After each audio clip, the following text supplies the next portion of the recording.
Hello guys, तो आज दिखाते हैं हम आपको मायके की गलियां। देखिए ये गलियां, ये चौबारा, यहाँ आना ना दोबारा, क्योंकि यहाँ पे हो रही है बहुत ज़्यादा कीचड़। जब ये सूख जाएगी तब आएंगे हम वापस। ये चले हमारे भाई साहब टहलने के लिए रोड पर, क्योंकि वहाँ सूखा है और गलियों में गीला हो रहा है, बहुत कीचड़ फैली है। तो गाइस देखिए हमारी सिस्टर आ गई दूध लेने और इन्होंने बोला हमारे साथ चलो, तो हम चल दिए इनके साथ। और ये हमारे दूर के रिश्तेदार माई लगती हैं, इन्होंने खोली है अपने अंडे की रेडी छोटी सी, और हमारी सिस्टर इनसे बतियाने लगी हैं। तब तक हमने इनके अंडों की रेडी की वीडियो बना ली है। और ये हमारा स्कूल है जहाँ हम पढ़ा करते थे। काफ़ी चेंज हो गया है गाइज पहले से, पहला ऐसा नहीं था कुछ भी, अब बहुत कुछ बदल गया है यहाँ पर। और ये चल दी हमारी सिस्टर दूध लेने। तो जहाँ से ये दूध लाती हैं वो बहुत दूर है, काफ़ी टाइम लगेगा हमें पहुँचने में। ये आरा मशीन है जहाँ पर लकड़ियाँ काटी जाती हैं, बहुत सारी लकड़ियाँ हैं इसके अंदर, पेड़ कट कट के आते हैं यहाँ से। गाइस देखिए अब हम चल पड़े फिर से दूध लेने के लिए। काफ़ी दूर है जहाँ से ये दूध लेके आती हैं।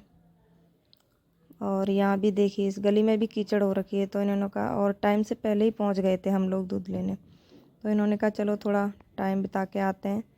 तो हम चल दिए जहाँ हमारे पापा की दुकान थी पहले। अब नहीं है, क्योंकि अब हमारे पिताजी की तबीयत ख़राब रहती है और वो घर पर ही रहते हैं, बीमार रहते हैं, क्योंकि काफ़ी बुज़ुर्ग हो चुके हैं वो। इसलिए अब हम जा रहे हैं, थोड़ा दुकान देख के आएंगे और पुरानी यादें ताज़ा करके आएंगे, क्योंकि हम बचपन में यहाँ बहुत आया करते थे। गाइस देखिए ये हमारे अंकल जी हैं, इन्होंने दुकान हमारी दुकान के बगल से ही खोल ली है, क्योंकि हमारी दुकान बंद हो चुकी है और इन्होंने खोल ली है। हमारे पापा की दुकान थी चूड़ियों की, चूड़ियाँ बेचा करते थे। तो इन अंकल से हम थोड़ी गपशप करने लगे और मैंने अंकल से मेहंदी के डब्बे के बारे में पूछा, क्योंकि मुझे मेहंदी लगाना बहुत पसंद है। तो अंकल ने बताया कि मेहंदी का डब्बा 120 रुपए का है। पर मैंने अंकल से बोला कि सही सही लगा लो, तो अंकल ने कहा ले जाना मेरे से, 100 रुपये का लगा दूँगा। मैंने बोला नहीं अंकल जी, 100 रुपये तो फिर भी ज़्यादा है। फिर अभी अंकल ने मेरे लिए 10 रुपये फिर से कम कर दिए। तो ये डब्बा मैंने इन्हें अंकल जी से बोल दिया था कि आप ठीक है लगा लो, मैं ले जाऊंगी शाम को। तो अंकल जी ने मुझे 90 रुपये का डब्बा लगा दिया था। अंकल जी से थोड़ी गपशप करने के बाद मैंने कहा लाओ चेक कर लेते हैं, जो मुझे चाहिए वही मेहंदी है या दूसरी है। तो गाइस इसको मैं लगा के ट्राई भी करती हूँ और सूखने का इंतज़ार करती हूँ। तो अंकल जी अपना सामान, क्योंकि काफ़ी ग्राहक आ जा रहे थे, उनको भी सामान दे रहे थे वो। मैं इसको लगा के सूखने का इंतज़ार कर रही हूँ, कितनी देर में सूखेगी ये। सो गाइस यहाँ पर आते ही पुरानी यादें ताज़ा हो जाती हैं, क्योंकि यहाँ पर हमारे पिताजी की दुकान थी। अब बंद हो चुकी है। जब हम बचपन में आया करते थे यहाँ पर बहुत अच्छा लगता था। अब सब अपने अपने घर गृहस्थी में व्यस्त हो चुके हैं। तो गाइस देखिए हमने यहाँ पर बाली और एक ये बच्चों वाली लिप ग्लॉस ली थी अंकल से। और हमारी सिस्टर ने बोला गोलगप्पे खा लेते हैं जब तक। यहाँ पर हमारे एक विक्रम भैया हैं जिन्होंने गोलगप्पे की रेडी लगाई है। बचपन से खाए हमने इनके गोलगप्पे, तो गाइस मैंने सोचा क्यों ना खाते हुए ही चले। ये विक्रम भैया हैं जो बहुत टेस्टी पानी बनाते हैं, और यहाँ खा के हम गोलगप्पे, जब भी गोलगप्पे खाते हैं इनको बहुत याद करते हैं हम। तो गाइस देखिए गोलगप्पे हमने खा लिए। जब भी हम इनसे गोलगप्पे खाते हैं तो 2 गोलगप्पे एक्स्ट्रा ज़रूर लेते हैं। वैसे तो वो 10 रुपये के 8 गोलगप्पे देते हैं, पर हम 10 खा के आते हैं। देखिए अभी भी इस महंगाई में भी हमारे विक्रम भैया 10 गोलगप्पे देते हैं, जिसके लिए गाइस हमें 400 रुपये खर्च करने पड़ते हैं, क्योंकि टिकट ही इतना लग जाता है। तो गाइस हम गोलगप्पे खा के चल दिए हैं फिर से दूध लेने के लिए, और हमारी मेहंदी अभी तक नहीं सूखी जिसका कलर हम देखना चाहते हैं। तो गाइस देखिए चल दिए हम दूध लेने, चल दिए। अभी भी मेहंदी नहीं सूखी है हमारी, वैसी की वैसी है। और यहाँ पर देखिए गली में, इस गली में भी बहुत कीचड़ हो रही है। और यहाँ पर हमारी सिस्टर की फिर से फ्रेंड मिल गई हैं, वो गपशप में लग गई। पर हम अपने लक्ष्य की ओर बढ़े जा रहे हैं जहाँ हमें दूध लेना है। पता नहीं है, हालांकि बस चले ही जा रहे हैं क्योंकि गली तो सीधी है, आई नहीं तो इसी गली से।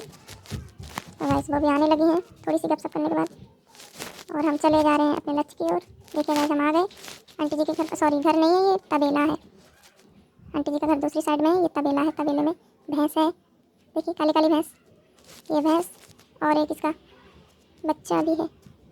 देखिए कितनी प्यारी लग रही है ना, काली काली भैंस। और ये देखिए इसका बच्चा है। शायद ये मुझसे कुछ कहना चाह रहा था पर समझ नहीं आ रहा था। काफ़ी देर इसकी गौर से इसकी लिपसिंग सुनने के बाद मुझे लगा कि ये कह रहा है मुझे भी भूख लग रही है। फिर अचानक से मेरी नज़र पड़ी अंदर कमरे में, तो वहाँ पर देखा मैंने कुछ अजीब सा क्या गाइस, पास जाके देखा तो पुरानी चाकी थी जो पुरानी लेड से हाथ से चलाती थी, आटा पीसती थी इसमें। मेरा मन नहीं मान रहा था पर अंदर कोई था नहीं, मुझे डर भी लग रहा था। फिर भी मैं पास जाकर उसको चलाने की कोशिश करने लगी। गाइस देखिए पर बहुत टाइट चल रही थी वो, क्योंकि लग रहा था काफ़ी दिनों से चली नहीं है। आजकल कौन चलाता है, पर फिर भी रख रखी है। बहुत समझो कुछ तो करती होंगी उस पर, भैंस के लिए कुछ दाना पाना बनाती होंगी। तो अब हमारा हो चुका है टाइम पूरा, क्योंकि देखिए पर मैं इसको बार बार समझा रही हूँ कि तुझे दूध नहीं मिलने वाला, तुम सिर्फ भूसा खाओ, अपनी सेहत बनाओ। सेहत देखो इनकी कैसी हो रही है। आप लोग ही इनको थोड़ा समझाओ और इनके लिए थोड़ा लाइक करो वीडियो को, क्योंकि हालत बहुत कमज़ोर है इसकी, दूध नहीं मिलता है। और अभी छोटी है, ज़्यादा बड़ी नहीं है, तो ये शायद भूसा भी नहीं खाती है। देखिए भाभी जी आ गई हैं, दूध निकालने लगी हैं। तो गाइस जब हमारा हो चुका है टाइम पूरा, अब हम जाने वाले हैं घर दूध लेकर, क्योंकि दूध भाभी जी निकालने लगी हैं। और गाइस देखिए वीडियो को लाइक कीजिए, सब्सक्राइब कीजिए। जिसको गांव का सीन अच्छा लगा हो, जिसको गांव से प्यार है और जो गांव में रहने वाले हैं, एक लाइक तो ज़रूर बनता है। वीडियो को ज़्यादा से ज़्यादा शेयर कीजिए, सब्सक्राइब कीजिए। मिलते हैं अगली वीडियो में, तब तक के लिए bye bye bye bye bye bye.